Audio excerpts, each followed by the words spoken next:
अब मैं लोकसभा चुनाव 2024 में कैराना लोकसभा से अपनी भावी सांसद इकरा हसन जी को आमंत्रित करता हूं कि वो भी मंच पर आए और अपने संबोधन से अपील करें।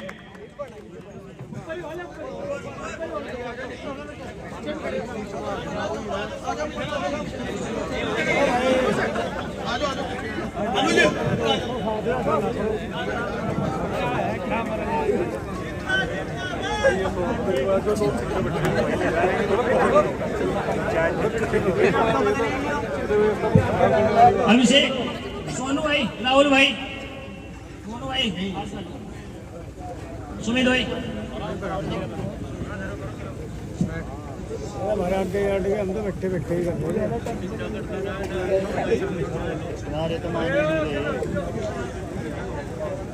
गांव सालापुर में यहाँ पर उपस्थित मेरे आदरणीय बुजुर्ग भाई, माताएं, बहनें, मंच पर उपस्थित हमारे नकुड़ विधानसभा के पूर्व प्रत्याशी साहिल खान साहब, सुबह से हमारे साथ चल रहे पुष्पेंद्र चौधरी जी, हमारे बीच में मेरे मामा मज़ाहिर राना साहब और धर्मवीर खटाना जी,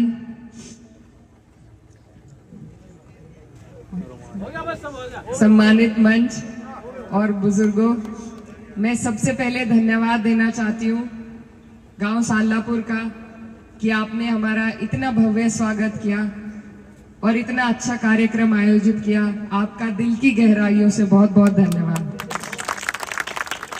और सबसे अहम, मैं अपने भाई अनुज भाई और अभिषेक भाई और अंकुश भाई और जितने भी इनके साथी हैं सभी का धन्यवाद देना चाहती हूँ। इन्होंने जो मेहनत की है इस प्रोग्राम के लिए, और जब भी मैं यहाँ आती हूँ नकुड़ क्षेत्र में तो मुझे हमेशा भाइयों की तरह प्यार देने वाले मेरे तीनों भाई, आपका बहुत बहुत शुक्रिया।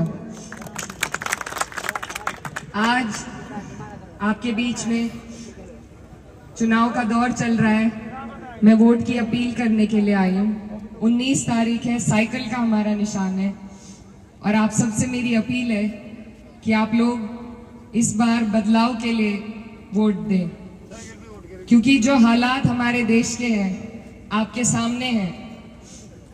डबल इंजन की सरकार है, लेकिन आपको और हमें क्या उससे फायदा हुआ ये हम जानते हैं। हमारा क्षेत्र अभागा रहा है, यहाँ कोई लाभ डबल इंजन का नहीं पहुंच पाया और ये जो सरकार है बार बार उदाहरण देकर दिखा चुकी है कि ना ये गरीबों की सरकार है, न मजदूरों की, न किसान हित की, न छोटे व्यापारी की, ये सिर्फ उद्योगपतियों की सरकार है। इन्होंने 16 लाख करोड़ रुपए उद्योगपतियों का माफ किया है कर्जा, लेकिन किसान का कर्ज माफ करने के लिए इनके पास पैसे नहीं है। आपसे और हमारे साथ हमेशा छलावा किया जाता है, कोई नीति हमारे लिए नहीं बनाई जाती। जो पहले से मौजूद नीतियां हैं उनको इस तरीके से खत्म किया जा रहा है कि जो लाभ उनका आपको और हमें पहुंचता था वो ना पहुंचे। हमारे भाई यहाँ खड़े हैं, पहले फौज की तैयारी करते थे, आज अग्निवीर बनाकर उन्हें खड़ा कर दिया ताकि उन्हें पेंशन ना देनी पड़े। यही हाल किसी भी वैकेंसी का, जब कोई, वैसे तो ये भर्ती कराते नहीं, लेकिन जब कोई वैकेंसी निकलती है तो उससे पहले पेपर लीक कराकर फॉर्म के माध्यम से आपके पैसे ले लेते हैं, लेकिन आपको कुछ देने का काम नहीं करते। आज महंगाई कितनी बढ़ गई है ये मेरी माएं बहनें आपको बता देंगी। जो बजट के हिसाब से अपना रसोई चलाती थी, आज 1100 का सिलेंडर उन्हें लेना पड़ रहा है, तो वो कितनी परेशान इस बात से हैं ये आप उनसे पूछिए। आज आपके ट्यूबवेल तक बिजली के मीटर पहुंच गए हैं और जो बिल आ रहे हैं वो बेहिसाब आ रहे हैं। तो आपके और हमारे कल्याण की जो भी योजना सरकार का काम है जो बनाना, वो अब तक तो कोई हमारे सामने आई नहीं। सड़कों की बात करते हैं, हाईवे की बात करते हैं, हाईवे बाद में बनते हैं, टोल बूथ पहले बन जाते हैं। और उन हाईवे बनाने के लिए भी आप और हम जब गाड़ी खरीदते हैं तो लाखों का रोड टैक्स भरते हैं।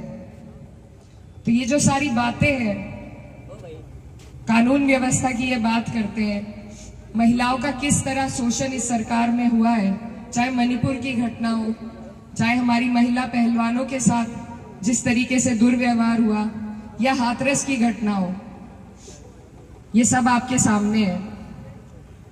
इन्होंने असंवैधानिक जो कार्रवाई करी है बुलडोजर चला चलाकर, वो भी आपके सामने है। तो ये जो सारी बातें हैं, ये जो सारी समस्याएं हैं, ये हमें याद रखनी है जिस दिन हम वोट डालने जाएंगे, क्योंकि यही मौका है। हमारे किसान भाई यहाँ पर बैठे हैं। हमारे जिले में शामली में 3 महीने तक किसानों का धरना चला अपनी पेमेंट के लिए, लेकिन भुगतान आज तक बकाया है। तो ये ऐसे लोग हैं जो हमारा पैसा भी हमें देने के लिए हमें महीनों महीनों परेशान करते हैं, तरसाते हैं। धरने देकर हमने आपने देख लिया, कोई सुनवाई किसी की नहीं है। अब अगर कोई माध्यम हमारे पास बचा है तो वो वोट का माध्यम है। इसीलिए मेरी आप सबसे मेरा यही निवेदन है कि आप लोग अपने वोट का इस्तेमाल बदलाव के लिए करें, क्योंकि जब व्यवस्था इतनी बिगड़ जाती है तो उसमें सुधार लाने के लिए बदलाव जरूरी है, और बदलाव का माध्यम वोट है। यहाँ पर हमारे सर्व समाज उपस्थित है, और आप लोग जिस तरीके से यहाँ पर बैठे हैं, जिस भाईचारे के साथ आप बैठे हैं, यही भाईचारा आपको और हमें बनाकर रखना है। तभी हम किसी पार्टी से, किसी नेता से कोई काम ले पाएंगे, क्योंकि इनका काम है हमें आपस में भिड़ाना, कभी धर्म के नाम पर, कभी जातियों के नाम पर, ताकि हम आपस में उलझे रहें और काम की बात इनसे ना पूछ सके। तो ये जो आपने खूबसूरत यहाँ पर गुलदस्ता सर्व समाज का बनाया है, इसको इसी तरीके से बरकरार रखें।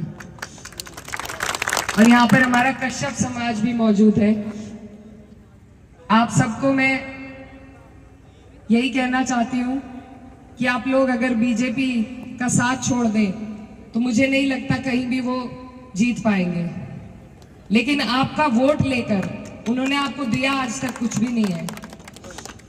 हमारे यहाँ अभी एमएलसी का चुनाव था, समाजवादी पार्टी पर केवल 3 सीट थी, जिसमें से 1 सीट हमारे जिले से किरणपाल कश्यप जी को देकर माननीय अखिलेश यादव जी ने आपके समाज को सम्मान देने का काम किया है। भाजपा के पास 10 सीटें थी, 10 में से अगर 1 भी उन्होंने कश्यप समाज को दी हो तो आप सब उन्हें वोट दे देना। ये लोग सिर्फ हमारे वोट को लेना चाहते हैं, हमारा साझा ये किसी ताकत में, सरकार में नहीं रखना चाहते। इसी तरीके से सैनी समाज को माननीय अखिलेश यादव जी ने 5 लोकसभा के टिकट दिए हैं, और यहाँ पर हमारा एससी समाज भी मौजूद है। 1 राज्यसभा 3 में से रामजी लाल सुमन जी को देने का काम किया है। आप सबसे मैं यही कहना चाहती हूँ कि आप अपनी कीमत को समझिए, अपनी अहमियत को समझिए, और जो बाहें फैलाकर आपको सम्मान देने के लिए खड़े हैं उनके साथ जुड़ने का काम कीजिए, उन्हें मजबूती देने का काम कीजिए। आज आपके बीच में हम आपसे वोट की अपील के लिए जरूर आए, लेकिन मैं आपसे ये भी कहना चाहती हूं कि अगर आपने किसी को अपना वोट बिना मांगे दिया, जैसे पहले हो चुका है, तो फिर आपकी वोट की कदर कभी नहीं होगी, ना आपके काम की कदर होगी। तो जहां आपके वोट की कदर है, जहां आपके काम की कदर है, आप वहां पर जुड़ने का काम कीजिए। अगर हमने बार बार ऐसी सरकार को वोट दिया और उनके दिल में ये एहसास हो गया कि वो चाहे कुछ भी कर ले, आप उन्हें ही वोट देंगे, तो उनके दिल से आपका डर निकल जाएगा। और जब नेता के दिल से जनता का डर निकल जाता है तो वो तानाशाही पर आ जाते हैं। तो अपने डर को बरकरार रखिए, बदलाव लाइए, बार बार बदलाव लाइए, तभी सारे नेता चुस्ती के साथ आपका काम करेंगे। मेरी आप सबसे यही अपील है कि आप सब मेरे बड़े हैं, बुजुर्ग हैं। आपने हमारे माननीय सांसद जी को एक मौका दिया था। आज मैं आपके क्षेत्र की बेटी भी हूं, बहन भी हूं, भांजी हूं आपकी, और आज मैं आपसे एक मौका मांगने के लिए आई हूं। और मैं आपसे वादा करती हूं कि आप जो ये मान सम्मान आज आपने हमें दिया है, ये मैं कभी नहीं भूलूंगी। और आपके लिए हमेशा, जैसे आज आपके बीच आई हूं और जैसे आज आप मेरे लिए खड़े हैं, उसी तरीके से, उसी मजबूती के साथ आपकी हर लड़ाई लड़ने का काम करूंगी, चाहे सड़क पे हो, चाहे सदन में हो। इस चुनाव में, ये चुनाव इतना बड़ा है कि इसको संभालने के लिए मुझे आपके आशीर्वाद की, आपके साथ की, आपके समर्थन की जरूरत है। तो आपसे मेरी यही गुजारिश है कि आप लोग इस चुनाव में बदलाव के लिए वोट करें, इंडिया गठबंधन को मजबूती देने के लिए वोट करें, और आने वाली 19 तारीख को साइकिल का निशान दबाकर मुझे अपना आशीर्वाद देने का काम करें। अपनी बात खत्म करना चाहती हूँ एक पंक्ति के साथ। हो गई है पीर पर्वत सी पिघलनी चाहिए, हो गई है पीर पर्वत सी पिघलनी चाहिए, अब इस हिमालय से कोई गंगा निकलनी चाहिए।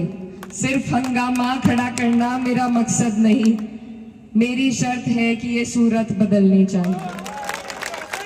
चौधरी इकरा हसन, चौधरी इकरा हसन।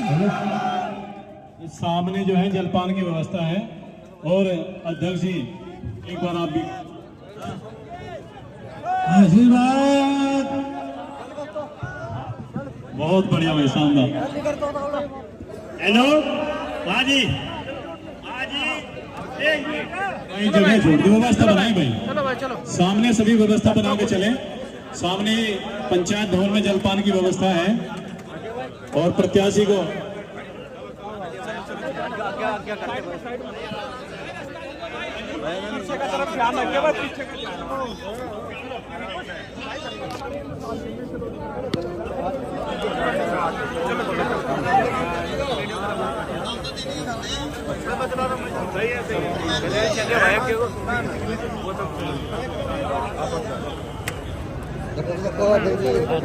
एक मिनट भाई, रुक जाओ जल्दी, मैं नहीं नाली एक टॉर्च चला रहा, टॉर्च हटे भाई। वो गाड़ी लाइए नदीम, गाड़ी तो लगी, लगवा दूं नाली हटे भाई, हटे उसमें बैठ, तो पीछे पीछे जा बैठ पर रहने थोड़ा।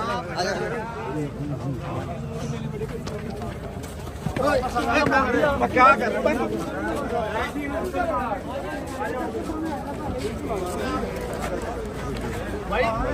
आ जाओ, आ जाओ।